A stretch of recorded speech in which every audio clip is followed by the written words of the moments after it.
In this video, I'll show you how to log time in Jira using Tempo Timesheets.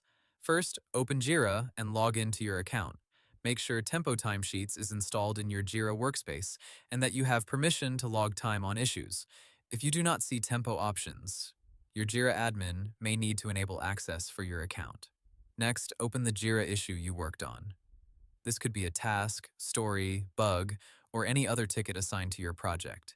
Review the issue title and details to make sure you are logging time on the correct item. Now look for the log time option. Depending on your Jira setup, you may see it inside the issue view, under the Tempo section, or from the More Actions menu. Click Log Time to open the time entry window. In the time entry form, choose the date when the work was completed. Then enter the amount of time you spent, such as 30 minutes, 1 hour, or 2 hours and 15 minutes. Next, add a short description of the work. For example, you can write fixed login page bug, reviewed design changes, or updated project documentation.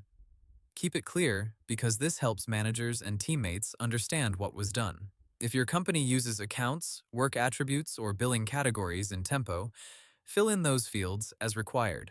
Some teams use these fields to track client work, internal tasks, or billable and non-billable hours. After checking all details, click Save or Log Time. Your time entry should now appear in Tempo Timesheets and may also show on the Jira issue. To review your logged hours, open Tempo Timesheets from the top menu. Choose My Work or Timesheet. Then check your daily or weekly entries. Always log time accurately and regularly so your reports stay clean and up to date. Hope the tutorial was helpful. Subscribe to my channel and see you in the next video.